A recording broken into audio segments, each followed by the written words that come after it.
Hey everyone, आज हम पढ़ेंगे ज्योग्राफी का नेक्स्ट चैप्टर जो कि है मैप्स के बारे में। तो सबसे पहली चीज़, मैप क्या होता है? मैप रिप्रेजेंटेशन या ड्राइंग होता है अर्थ के सरफेस का। ठीक है, अर्थ के सरफेस का रिप्रेजेंटेशन और ड्राइंग होता है मैप। और इस अर्थ को जो है फ्लैट सरफेस पे ड्रॉ किया जाता है एक स्केल के अकॉर्डिंग। ठीक है, लेकिन ये चीज़ ऑलवेज इम्पॉसिबल होती है कि एक फ्लैट ग्राउंड, एक फ्लैट एरिया में राउंड शेप को कम्प्लीटली और प्रॉपरली ड्रॉ किया जाए। लेकिन फिर भी हम ये देखेंगे कि मैप हमारे लिए बहुत सारे तरीक़ों से यूज़फुल होता है। एक मैप जो है कोई एक छोटा एरिया भी दिखा सकता है, एक छोटे से एक सिंपल से फैक्ट को भी मैप के थ्रू समझ सकते हैं और देख सकते हैं। मैप में बहुत सारे बड़े बड़े फैक्ट्स भी हो सकते हैं। मैप किसी एक जगह का भी हो सकता है, पर्टिकुलर एरिया का। मैप पूरे अर्थ का भी हो सकता है। और जब हम बहुत सारे मैप्स को एक साथ रख देते हैं तो वो एटलस कहलाता है। और एटलस बहुत सारे साइज के, अलग अलग मेजरमेंट के और अलग अलग तरीके के होते हैं। ठीक है, और अब देखो, सबसे पहले अब हम जानते हैं मैप्स के बारे में, कौन कौन से टाइप के मैप होते हैं। तो यहाँ पे अलग अलग तरीके के मैप होते हैं, जिसमें सबसे पहले आता है हमारा फिजिकल मैप। फिजिकल मैप जो होता है वो होता है, शो करता है नेचुरल फीचर्स, जैसे कि हमें माउंटेन्स, प्लेट्यूज या प्लेन एरिया, नदी, समुद्र, पहाड़, ये सारी चीज़ें अगर हमें दिखानी है, ये सब फीचर्स अगर हमें दिखानी है तो वो दिखाई जाएगी फिजिकल मैप के थ्रू। ठीक है, फिजिकल मैप को ही हम रिलीफ मैप भी बोलते हैं। इसके बाद में नेक्स्ट आता है हमारा पॉलिटिकल मैप। पॉलिटिकल मैप किसी कंट्री की बाउंड्री, किसी पर्टिकुलर एरिया की बाउंड्री के हिसाब से डिसाइड किया जाता है। जैसे कि कोई मैप बना दिया जाए किसी एक पर्टिकुलर एरिया, जैसे कि सिर्फ दिल्ली को दिखाने के लिए एक मैप बना दिया जाए, तो दिल्ली क्या है, एक फिक्स बाउंड्री है जो कि पॉलिटिकल बेसिस पे उसकी बाउंड्री फिक्स की गई है। तो ये पॉलिटिकल मैप कहलाएगा। किसी गांव का, किसी शहर का, किसी एक देश का भी हो सकता है, पूरे कॉन्टिनेंट का भी हो सकता है। ये सारा पॉलिटिकल मैप होगा। उससे नेक्स्ट आता है हमारा थीमेटिक मैप।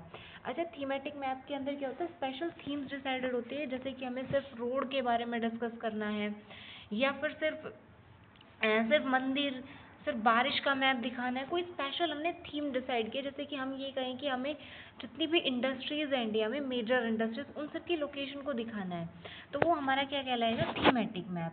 अच्छा, जितने भी मैप्स होते हैं, चाहे वो कोई भी मैप हो, थीमेटिक हो, फिजिकल हो, या फिर पॉलिटिकल मैप हो, उन सबके कुछ मेन कंपोनेंट होते हैं जिनको हम ध्यान में रखते हैं। जिसमें पहली चीज़ है डिस्टेंस, दूसरी चीज़ है डायरेक्शन, और तीसरी चीज़ है सिम्बल्स। देखो, डिस्टेंस, प्रॉपर डिस्टेंस स्केल के हिसाब से डिस्टेंस माप के हम किसी भी जगह के मैप को बनाते हैं। ऐसा नहीं कि हमें ये पता है राजस्थान सबसे बड़ा स्टेट है तो मन किया उतना बड़ा राजस्थान को बना दिया, और गोवा बहुत छोटा था हम उसको सिर्फ पॉइंटेड सा बना दें। नहीं, हम हर चीज़ को माप तोल के बनाते हैं। और डायरेक्शन भी देख के बनाई जाती है कि किस डायरेक्शन में कौन सी लोकेशन है, और तो सेम डायरेक्शन में, सेम लोकेशन पे सेम चीज़ दिखाई जाती है। तो सबसे पहले डायरेक्शन के, डिस्टेंस के बारे में डिस्कस करते हैं। मैप जो है पूरे बड़े एरिया को एक छोटे से पार्ट में रिड्यूस करके, बहुत छोटे से पार्ट में रिड्यूस करके स्केल के हिसाब से ड्रॉ किया जाता है। लेकिन ये जो रिड्यूस किया जाता है छोटे से पार्ट के लिए, उसको बहुत ध्यान से किया जाता है और बहुत एरिया के हिसाब से डिसाइड किया जाता है। ठीक है, छोटे से छोटे एरिया को बहुत केयरफुली डिज़ाइन किया जाता है। और स्केल का इसमें रेशो यूज़ किया जाता है, जैसे कि 10 किलोमीटर को हम 1 सेंटीमीटर या 2 सेंटीमीटर से दिखाएं, इस तरह से 5 किलोमीटर को 1 सेंटीमीटर से दिखा दिया जाए। इस तरह से डिसाइड करके हम मैप को बनाते हैं, और कैलकुलेट करके ही मैप का डिस्टेंस डिसाइड किया जाता है। मैप दो तरह के हो सकते हैं स्केल के हिसाब से, एक होता है स्मॉल स्केल मैप और एक होता है लार्ज स्केल मैप। ठीक है, लार्ज स्केल में बड़ी कंट्रीज, कॉन्टिनेंट वगैरह पेपर के ऊपर दिखाई जाती है। सॉरी, जो स्मॉल स्केल मैप होता है उसके अंदर बहुत कंट्रीज, कॉन्टिनेंट वगैरह को छोटे से स्केल के ऊपर दिखाया जाता है। जैसे कि 5 सेंटीमीटर के अंदर पूरा 500 किलोमीटर को दिखा दिया गया।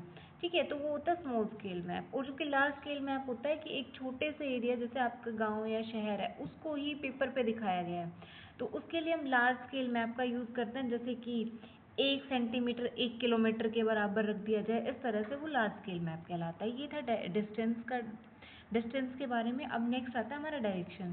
देखो, डायरेक्शन को हम इस तरह से इंडिकेट करते हैं कि नॉर्थ, वेस्ट, ईस्ट, साउथ, इस तरह से। लेकिन मैप के हिसाब से हमारे 4 major direction, east, west, north, south, 4 major directions होती है। लेकिन इसके अलावा हमारी 4 कार्डियल डायरेक्शंस भी होती है। उसी के बेसिस पे हम मैप को दिखाते हैं। जैसे कि आपको डायग्राम में दिख रहा है, ये जो मैप बनाया हुआ है किसी जगह का, ये जो है डायरेक्शंस के हिसाब से, इसमें देखो नॉर्थ डायरेक्शन को इंडिकेट किया गया है, साउथ डायरेक्शन को अलग से इंडिकेट किया गया है। अच्छा, कार्डियल पॉइंट्स के हिसाब से 8 डायरेक्शंस टोटल होती है। 4 major direction, north, south, east and west. उसके अलावा north east, north west, south east and south west. इन सब डायरेक्शंस को डिसाइड करके, ध्यान में रख के किसी प्लेस की लोकेशन डिसाइड करके मैप बनाया जाता है। एंड मैप अलग अलग चीज़ों का हो सकता है, सब में डायरेक्शन का बहुत इंपॉर्टेंट रोल होता है। नेक्स्ट होता है सिंबल्स।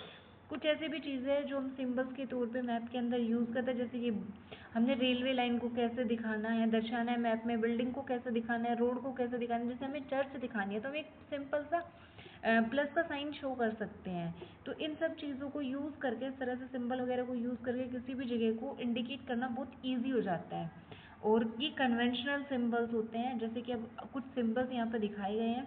रेलवे लाइन के लिए जो सिंबल्स है ये आप देख सकते हो, ये रेलवे लाइन का सिंबल है। इससे नेक्स्ट जो हमारा सिंबल है वो है हमारा रोड्स के लिए, कि मेटल्ड रोड, अगर पक्का रोड है तो इस तरह से दो लाइनें बनाई जाएगी, बट अगर अनमेटल्ड रोड है तो दो पैरेलल डॉट्स बनाए जाएंगे। इंटरनेशनल बाउंड्रीज को दिखाने के लिए, स्टेट बाउंड्री को दिखाने के लिए, डिस्टेंस बाउंड्री को दिखाने, अलग अलग सिंबल्स का हम यूज़ करते हैं। नदी को दिखाने के लिए अलग तरह से, तालाब को, कुएं को, हर चीज़ को दिखाने के लिए अलग अलग तरह से। ये देखो, ये जैसे ये मंदिर का मैप है, इस तरह से मंदिर को, इस तरह से गुरुद्वारे को इस तरह से दिखाया जाएगा। पोस्ट ऑफिस को पीओ करके, और टेलीग्राफ ऑफिस को पीटीओ से, पुलिस स्टेशन को पीएस करके दिखाया जाएगा। और किसी भी जगह की कब्रिस्तान जो है उसको इस तरह से दिखाया जाएगा, ठीक है।